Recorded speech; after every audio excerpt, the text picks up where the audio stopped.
ఎల్సెలా books వారి ప్రత్యేక Lent season పాడ్కాస్ట్కు స్వాగతం.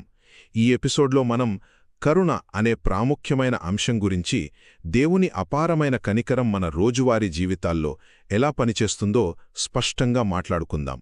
మొదటిది, అసలు కరుణ అంటే ఏంటో ఎప్పుడైనా ఆలోచించారా? వాస్తవానికి మనం చేసిన తప్పులకి మనకు రావలసిన శిక్ష నుండి, వినాశనం నుండి దేవుడు తన కనికరంతో మనల్ని తప్పించడమే కరుణ. మనం బలహీనులమైపోయినప్పుడు కూడా దేవుడు తన నిబంధనను బట్టి మనల్ని ఏమాత్రం విడిచిపెట్టకుండా మనపై తన అపారమైన కరుణను చూపిస్తాడు. ఇక రెండవది, దేవుని కనికరం ఏదో నిన్నటితో ముగిసిపోయేది కాదండి. అది అనుదినం నూతనంగా పుడుతుంది. అవును, మన గతాన్ని బట్టి కాకుండా ఆయనకున్న ఎడదగని కనికరాన్ని బట్టే ఆయన మనల్ని ప్రతిరోజూ సజీవులుగా ఉంచుతున్నాడు. చివరగా, దేవుని కనికరం ఎప్పుడూ కూడా తీర్పుని మించి పనిచేస్తోంది.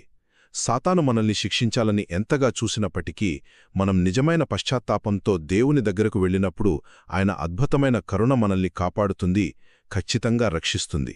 ఒక్క మాటలో చెప్పాలంటే, దేవుని కరుణ అనేది మనల్ని శిక్ష నుండి తప్పించి, మన గతాన్ని పక్కనబెట్టి ప్రతిరోజూ మనకొక నూతన జీవాన్ని ప్రసాదించే అద్భుతమైన కృప.